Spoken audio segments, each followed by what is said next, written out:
하나님이 세상을 이처럼 사랑하사 독생자를 주셨으니 이는 그를 믿는 자마다 멸망하지 않고 영생을 얻게 하려 하심이라. 하나님이 그 아들을 세상에 보내신 것은 세상을 심판하려 하심이 아니요 그로 말미암아 세상의 구원을 받게 하려 하심이라.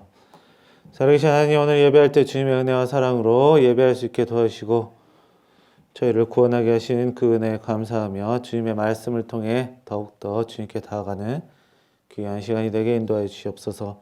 예수님의 이름으로 기도합니다. 아멘. 오늘 말씀 창세기 4장 13절부터 15절입니다. 가인이 여호와께 아뢰되 내 죄벌이 지기가 너무 무거우니이다. 주께서 오늘 이 지면에서 나를 쫓아내시온즉 내가 주의 낯을 배웁지 못하리니 내가 땅에서 피하며 유리하는 자가 될지라 물은 나를 만나는 자마다 나를 죽이겠나이다. 여호와께서 그에게 이르시되 그렇지 아니하다. 가인을 죽이는 자는 벌을 7배나 받으리라 하시고 가인에게 표를 주사 그를 만나는 모든 사람에게서 죽임을 면하게 하시니라.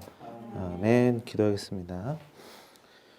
살아계신 하나님, 오늘 주님께서 말씀하신 이 성경 말씀으로 저희들 이 말씀 나누며 주님의 뜻을 알아가고 주님의 뜻에 따르고 주님의 뜻을 알아가는 귀한 시간이 되게 인도해 주시옵소서. 예수님의 이름으로 기도합니다. 아멘. 자, 하나님께서 태초에 세상을 만드시고 사람을 만드셨습니다. 그리고 이제 이 사람들끼리 서로 살면서 이제 아담부터 이제 사람의 역사가 시작됩니다. 원래는 하나님께서 사람을 영원히 살게 만드셨지만 아담이 불순종함으로 인해 이제 죽음이라는 게 생겼어요. 대신 아이를 낳아서 하나님이 주신 생명을 계속 이어가는 식으로 바뀌었습니다. 그리고 먹는 것도 바뀌었습니다. 원래는 이 에덴 동산에서 굉장히 많은 식물들이 있었어요. 먹을 수 있는 식물. 하나님께서 이 식물을 마음껏 먹으라고 했습니다. 그래서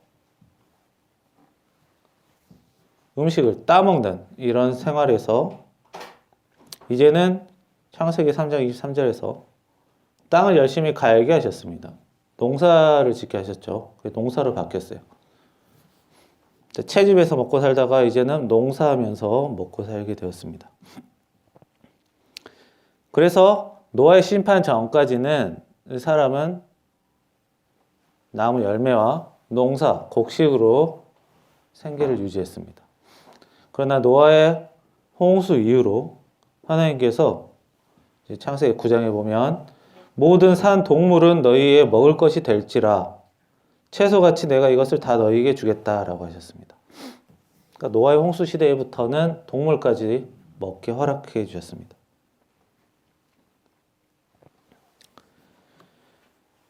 그런데 지금 이 시대는 오늘 말씀이 가인과 아벨이죠. 가인과 아벨은 아직 노아의 홍수 이전입니다. 그래서 주식으로 먹는 것이 채집이랑 농사예요. 그래서 동물을 이렇게 길러도 먹이로, 음식으로 기른 것이 아닙니다. 생활에 도움이 되는 일을 하기 위해서, 농사에 도움이 되는 일을 하기 위해서 이렇게 키우는 것이죠. 젖을 먹거나 이런 것들. 하나님께서 명령하신 대로 아담, 하와 부부는 자녀를 낳아서 생명을 이어가게 됩니다. 자, 가인과 아벨이 태어납니다. 여기에서 가인, 큰형인 가인은 농사를 지었고 동생 아벨은 양을 쳤다고 했습니다. 이 시대는 곡식을 먹고 사는 시대이기 때문에 가인이 좋은 일을 맡게 됐죠. 그리고 아벨은 이제 조금 안 좋은 일을 맡게 됐습니다. 그리고 나서 하나님의 은혜로 일을 잘할 수 있었다. 소득을 얻었다. 농사에서 소득을 얻고 양을 쳐서 양 새끼를 낳으면서 소득을 얻게 됐죠. 그것을 하나님께 감사의 표현으로 제사를 하나님께 드렸습니다. 가인은 땅의 열매를 바쳤다고 했고 땅의 열매, 곡식한 것. 그리고 아벨은 처음 태어난 양, 새끼 양과 양의 기름을 바쳤다고 했습니다. 양의 기름을 이렇게 사용했다는 거예요. 자, 그런데 아벨이 드린 제사에만 그냥 새끼 양을 드렸다, 양을 드렸다, 양의 기름을 드렸다가 아니라 처음 태어난 것을 드렸다고 합니다. 그만큼 처음 자기가 생산한 것 중에 제일 처음은 소중하고 귀한 것이라는 뜻이죠. 그러나 가인이 드린 제사물에는 자신의 첫 곡식, 처음 열매 이런 말이 없어요. 그냥 열매라고만 나옵니다. 자, 그래서 가인이 정확하게 좋은 열매를 드렸는지 안 좋은 열매를 드렸는지는 성경에서 나와 있지 않아요. 그러나 하나님의 반응을 통해 알 수가 있습니다. 아벨의 제물은 좋게 보셨고 가인의 제물은 가인이라는 사람과 가인의 제물 둘 다 받지 않으셨습니다. 그래서 하나님께서 아벨이라는 사람과 아벨의 제물은 받으셨고 가인이라는 사람과 가인의 제물은 받지 않으셨다고 성경에 나옵니다. 자, 형에게는 중요한 일을 맡겼고 훨씬 중요한 일을 맡겼고 동생에게는 덜 중요한 일을 맡겼는데 감사는 오히려 동생이 더 많이 했다는 거예요. 그래서 우리가 이 세상에서 은혜를 많이 받았다, 돈을 많이 벌었다, 지위가 많이 높아졌다, 이렇게 자기가 얻고 맡은 것이 크다고 해서 감사가 큰 게 아니라는 걸 알 수가 있습니다. 그래서 자기가 어떤 일을 맡느냐, 감사하는 것은 별개의 문제예요. 자기가 하나님에게 은혜를 굉장히 더 많이 받았다고 해서 특별히 감사하는 것도 아니고 은혜가 작다고 해서 감사하지 못하는 것도 아닙니다. 그냥 사람이 자기가 감사할 수 있을 만큼 감사드릴 수 있다는 거예요. 자, 가인은 하나님에게 사실 찍혔습니다. 자, 우리가 사람에게 찍혀도 부담스러운데 이렇게 하나님에게 찍혔기 때문에 당연히 가인은 굉장히 당황했습니다. 근데 하나님께서 이제 가인이 무엇을 잘못했는지, 앞으로 뭘 조심해야 되는지 그 해결책을 알려주세요. 자, 가인, 네가 마음이 좋지 않았다. 나쁜 마음을 가지면 이제 죄가 자신을 지배하게 된다. 죄에 굴복하지 말고 죄를 잘 다스려라. 하나님께서 가인에게 특별히 경고의 말씀을 주셨어요. 그러나 그렇게 경고의 말씀을 특별히 가인에게 주셨음에도 불구하고 가인은 자기 죄를 다스리지 못하고 죄에 끌려가게 되고 동생을 아무 이유 없이 죽이게 됩니다. 자, 동생은 가인에게 잘못한 점이 없죠. 자, 형에게 나쁜 짓을 했다든지 형의 걸 훔쳤다든지 형을 무시했다든지 이런 얘기가 나오지 않습니다. 그냥 오직 하나님에게 가인이 찍히고 그 화난 마음을 동생에게 풀다가 동생이 희생당한 것입니다. 자, 자기 기분 때문에 이런 죄를 저질렀던 것입니다. 그만큼 이 사람은 이렇게 자기 기분이 중요합니다. 누구나 마찬가지입니다. 그러니까 큰 일을 당했어도 자기 기분이 별로 안 좋으면 그냥 넘어갈 수도 있지만 작은 일을 당했어도 자기 기분이 많이 나쁘면 이렇게 큰 죄를 저지를 수 있다라는 것입니다. 자, 중요한 것은 아직 세상에 지금 이 형제끼리 사는데 이 세상에 형제 둘밖에 없다는 사실입니다. 부모를 제외하고는 서로 의지하고 살 사람이 형제, 딸랑 2명밖에 없는데 그 2명을 사이좋게 살지 못하고 자기 기분 상했다고 해치게 된 것입니다. 요즘 시대에 많은 가족들이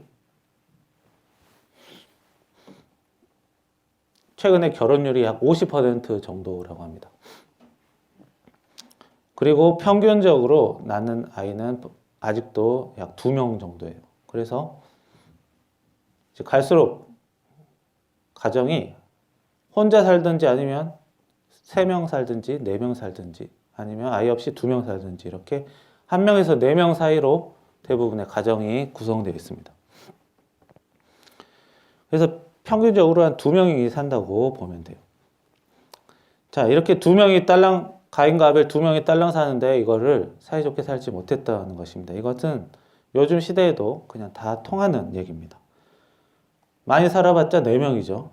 평균 2명이고 이게 2명, 4명 이 정도 사는데도 서로 사이좋게 지내지 못하고 서로 싸우는 일이 흔하게 일어납니다.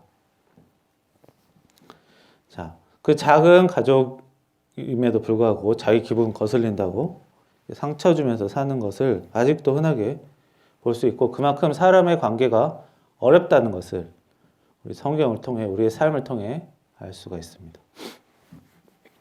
자, 하나님께서는 이제 가인을 벌 주시기 전에 이렇게 질문하셨습니다. 가인, 네가 내 동생이 어디 있느냐라고 묻습니다.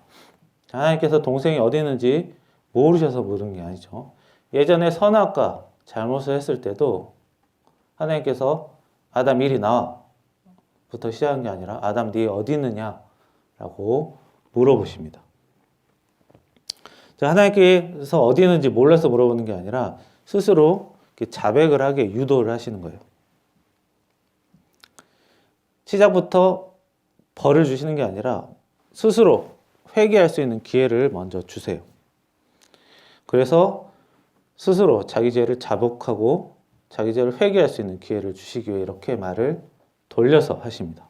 이런 거는 사람이 사람과의 관계에서도 썼을 때 아주 좋은 훈육 방법이라고 볼 수 있습니다. 자, 아담이 하나님께서 회개할 기회를 주셨을 때 아담은 회개하지 못했습니다. 다른 사람 핑계를 댔죠. 그리고 거짓말까지 했습니다. 회개 안 했어요. 그리고 오늘 말씀의 가인 또한 이 회개할 기회를 주신 하나님에게 회개하지 못하고 또 거짓말을 합니다. 내가 동생을 지키는 사람입니까? 저는 모릅니다. 라고 했습니다. 자, 자신이 일을 저질러 놓고 모른다고 했죠. 이거 거짓말을 하고 있습니다. 그리고 형은 동생을 지키는 게 하나의 임무라고 볼 수가 있습니다. 자, 그런 역할을 하라고 이렇게 동생보다 더 좋은 직책을 줬죠. 자, 동생이 여러 명이 있는 것도 아니고 이제 한 명이 있는 동생을 지키지 못한 것을 부끄러워하는 것이 상식입니다. 그런데 동생을 내가 지키는 사람입니까? 내가 동생을 왜 지켜야 돼요? 이거는 좀 상식적이지 않은 얘기예요. 게다가 죄를 지으면 이제 거기에 따른 책임을 져야 합니다. 제가 상대방 학교에서 친구의 볼펜을 훔쳤을 때 훔친 걸 걸리면 볼펜을 물어주는 걸로 끝나는 게 아니에요. 만약에 시험 때 볼펜을 한 자루 놓고 시험을 보는데 그 한 자루 볼펜을 훔쳐놓고 나중에 볼펜 훔쳐서 미안하다 돌려주면 그만, 시험 끝나고 나서 그렇게 얘기한다고 해서 없던 일이 되는 게 아니에요. 자, 볼펜을 내가 훔쳐서 그 사람이 중요한지를 못 볼 수도 있고, 그 사람이 뭐 중요한 사람에게 선물 받은 중요한 선물이었는데 그깟 볼펜 하나라고 자기가 멋대로 판단할 수도 없는 일입니다. 그래서 자기가 남의 볼펜을 훔쳤어도 그까지 볼펜 하나 별거 아닌 일로 자기가 생각해 버리면 상대방에게 사과할 생각이 별로 안 들어요. 회개할 생각도 잘 안 들겠죠. 자, 볼펜 하나 훔친 것 별거 아닌데 왜 이렇게 호들갑이냐, 이렇게 오히려 큰 소리 칠 수 있는 것입니다. 그러나 자기가 상대방 볼펜을 훔쳐서 상대방이 시험을 못 봤고 상대방이 귀중한 선물을 잃어버린 것들, 이런 것들 심각한 일이라는 걸 본인이 안다면 상대방에게 진심으로 사과할 수 있고 진심으로 자기 죄를 뉘우칠 수 있는 계기가 됩니다. 그런데 가인은 아무래도 별거 아닌 일로 생각한 것 같아요. 자, 하나님께서 죄를 그냥 어물쩍 넘어가지 않으십니다. 자, 가인에게 죄를 지었으니 책임을 지라고 하십니다. 자, 농사를 지어도 열매 맺지 못한다. 떠도는 자가 될 것이다. 자, 농사꾼이 씨를 심고 밭을 일구고 농작물을 관리해도 열매가 안 맺힌다라는 것은 굉장히 절망적인 얘기입니다. 아예 농사를 못 짓게 하는 게 아니라 해도 안 된다는 거예요. 농사를 못 짓게 하는 게 아니라 농사를 네가 아무리 열심히 해도 안 된다라는 것은 이제 농사꾼인 이 가인에게는 이제 거의 사형 선고나 다름이 없습니다. 그리고 농사를 짓지 말라고 했어요.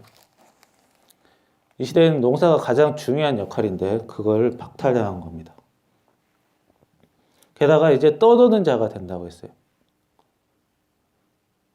이제 떠도는 자는 이제 양치는 사람이죠.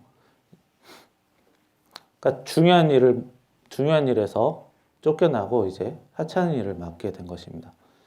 거기에다가 이제 떨어진 것을 주워 먹고 살아야 한다라고도 명령을 하셨습니다.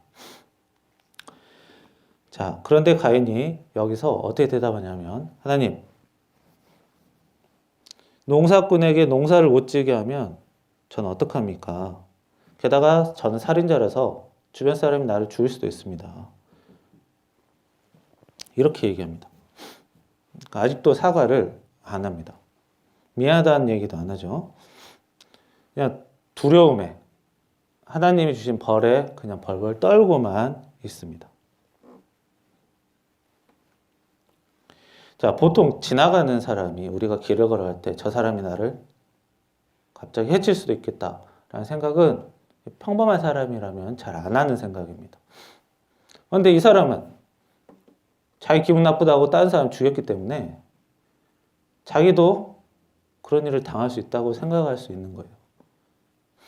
그러니까 나쁜 짓을 했기 때문에 상대방도 나한테 나쁜 짓을 할 수 있겠구나라는 이런 비정상적인 생각을 할 수 있는 것입니다. 평범한 사람은 지나가다가 사람을 만나서 나를 죽일 것이다 이런 얘기 잘 안 하죠. 도둑이 제발저리는 것입니다. 자, 여기까지 오면 가인과 아벨 굉장히 이제 슬픈 이야기입니다. 동생을 죽이고 회개하지도 않고 회개할 기회를 주셨음에도 불구하고 회개하지도 못하고 결국 자기 살 길만 찾고 있는 이런 나쁜 가벨의 이야기입니다. 가인의 이야기죠. 자, 착한 사람, 하나님 마음에 드는 사람, 하나님께 진심으로 감사했던 사람은 죽어버리고 그 후손도 이제 끊기게 됐습니다. 근데 나쁜 사람, 하나님 마음에 안 드는 사람은 살아남았어요. 나중에 보면 가인은 또 후손도 계속 나와서 후손이 번창을 합니다. 그리고 또 후손이 또 잘못도 저지르고 이런 사람도 나옵니다. 그래서 하나님의 우리 사람에게 준 역사는 도대체 무엇인가? 불쾌할 수 있는 그런 부분일 수 있어요. 자, 하나님께서 가인에게 너는 이제 노력해도 안 되는 사람이다. 너의 노력은 무조건 헛수고가 된다. 사실 굉장히 심각한 처벌이기 때문에 합당한 처벌은 맞습니다. 그러나 굉장히 특이한 점은 오늘 말씀에 보면 하나님께서 보호해 주신다는 표시를 가인에게 주셨다는 겁니다. 자, 딱히 그럴 필요가 없었어요. 가인이 회개를 한 것도 아니고 사과를 한 것도 아니고 잘못을 반성한 것도 아니고 거짓말하고 벌이 너무 심하다고 투정 부리는 사람을 도대체 왜 하나님께서 보호해 주는 표식을 주셨는가? 그 얘기는 오늘 말씀 14절에 내가 주의 낮 주의 얼굴을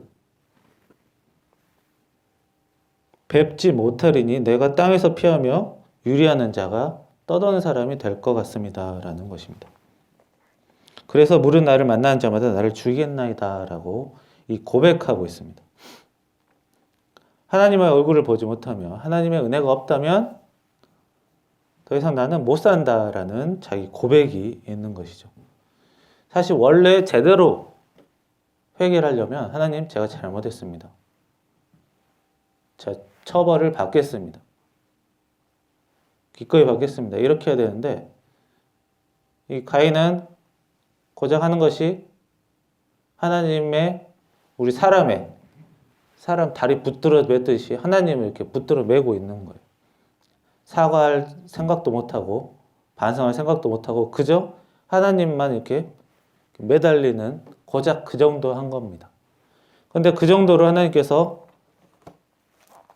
이제 죄를 완전히 벗어나게 하신 건 아니지만 그래도 계속 살아남을 수 있는 그 기회를 주십니다. 그래서 후손도 낳고 생명을 계속 이어나갈 수 있는 그 자격을 주십니다.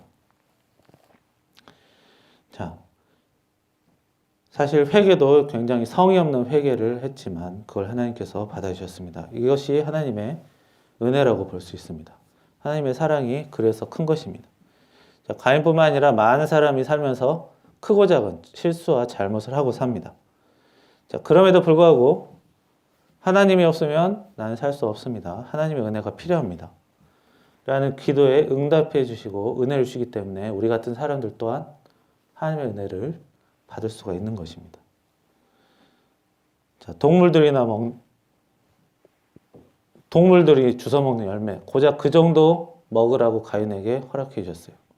하지만 그런 것조차도 하나님께서 허락해야지 있는 것입니다.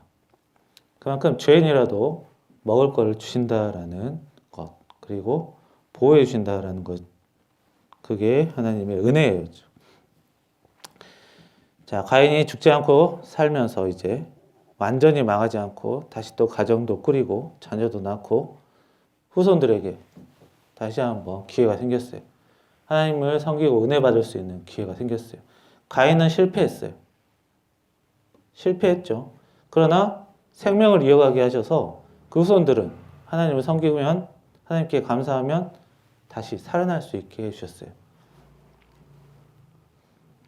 그래서 가인이 자기는 못했어도 자기 후손들은 복받을 수 있는 기회를 하나님께서 열어주셨다라는 겁니다. 자, 이처럼 사람이 함께 사는 게 굉장히 어려운 일입니다. 아무리 가까운 사이도 순식간에 틀어질 수 있고 잘못될 수 있고 그런 게 사람의 관계예요. 이 죄, 하나님께서 가인에게 너 죄를 이기기 어려운 몸이니까 이렇게 죄를 조심해야 된다. 특별히 그 얘기 하자마자 얼마 못 가서 죄를 저질렀어요. 이거는 모든 사람 마찬가지입니다. 이 세상에 간음하면 집안이 망한다. 도둑질하면 망한다. 나쁜 짓 하면 망한다. 이런 거 모르는 사람이 어디 있습니까? 그러나 다 알면서도 아직도 계속해요. 많은 사람들이 도둑질하면 감옥 가서 도둑질하는 너 쓰지도 못한다. 다 아는 사실이죠. 그런데 도둑하는 사람들 끊임없이 나옵니다. 가정에 충실하지 못하고 헛짓하다가 가정 깨지는 거 다 아는 사실이죠. 그런데 매년 이혼하는 사람들 끊임없이 나와요. 그만큼 이 죄라는 것은 자신이 알지만 자기가 이기기가 어려운 거예요. 그리고 죄를 짓고 나서 그 뒤처리를 자기가 할 수 있습니까? 자기가 죽은 아벨 다시 데려올 수 있습니까? 아무것도 못합니다. 그나마 다리 뻗고 울면서 잘못했다고 하는 것도 그나마 다행이지만 그거 한다고 되돌아오는 것도 아니에요. 하지만 가인은 그것조차도 못했어요. 그냥 자기가 별거 아닌 걸로 죽인 거는 아무렇지 않게 보면서 자기 벌 받는 건 아주 벌벌 떨죠. 그리고 결과적으로 보면 나쁜 사람은 계속 자손을 이어가고 하나님께 감사했던 사람은 자손도 잊지 못하고 슬픈 세상이라고 생각되기도 합니다. 그러나 우리가 꼭 알아야 될 것은 이 세상에 부조리하다, 이상하다 이런 게 아니라 하나님 없이는 내가 못 산다. 하나님의 은혜가 꼭 필요하다. 하나님을 내가 봐야만 살 수 있다. 이거를 우리가 알아야 하는 겁니다. 자, 같이 사는 사람 한 명조차 내가 마음대로 못 해주고 또 내 마음대로 감당하지 못하는 게 사람이고 내가 죄를 짓는 것 뻔히 알면서도 죄를 짓는 것이 사람입니다. 그래서 이 사람은 하나님을 보면서 살아야 하는 것입니다. 자, 오늘 말씀 읽고 마치겠습니다. 내가 여호와를 가리켜 말하기를 하나님은 나의 피난처요 요새요 나의 의리한 하나님이라. 아멘. 기도하겠습니다. 살아계신 하나님, 오늘 이런 잘못된 사람의 역사를 통해서 사람이 사람을 사랑하지 못하고 가족임에도 불구하고 이런 어이없는 잘못을 하는 걸 보면서 사람이 정말 약한 존재라는 것을 다시 한번 깨닫습니다. 그렇기 때문에 우리 사람의 약하기에 주님 하나님을 보며 살아야 합니다. 주여, 저희들이 하나님 없이는 내가 못 산다라는 것을 항상 기억하며 살 수 있는 그리스도인들이 되게 인도하여 주시옵소서. 예수님의 이름으로 기도합니다. 아멘.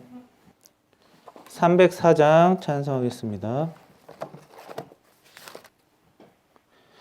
그 크신 하나님의 사랑 말로 다 영영 못하네.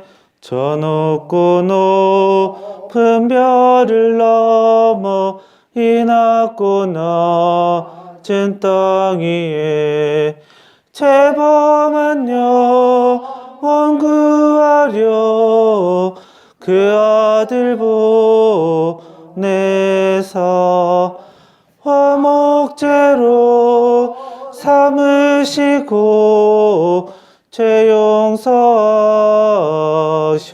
용서하셨네. 하나님 크신 사랑을 증량 다 못하네. 영원히 변치 않는 사랑 성도여 찬양하세.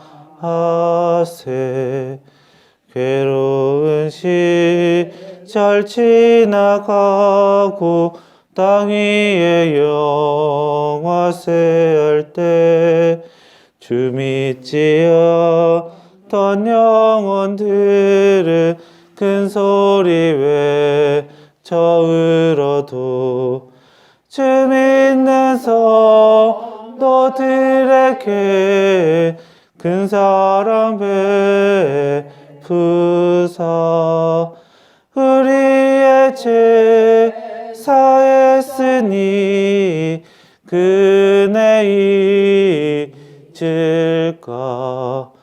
하나님 크신 사랑을 증량 다 못하네. 영원히 변치 않는 사랑 성도여 찬양하세. 하늘을 두루마리 삼고 바다를 머물 삼아도 한없는 하나님의 사랑 다 기록할 수 없겠네. 하나님의 크신 사랑 그 어찌 다 쓸까. 저 하늘로 비싸도 채우지 못하리. 하나님 크신 사랑을 증량 다 못하네. 영원히 변치 않는 사랑 성도여 찬양하세. 다 함께 주기도문 하겠습니다. 하늘에 계신 우리 아버지여, 이름이 거룩히 여김을 받으시오며 나라의 마옵시며 뜻이 하늘에서 이루어진 것 같이 땅에서도 이루어지이다. 오늘날 우리에게 일용할 양식을 주시옵고 우리가 우리에게 죄진 자를 사하여 준 것 같이 우리의 죄를 사하여 주옵시고 우리를 시험에 들게 하지 마시옵고 다만 악에서 구하옵소서. 대개 나라와 권세 영광이 아버지께 영원히 싸움나이다. 아멘.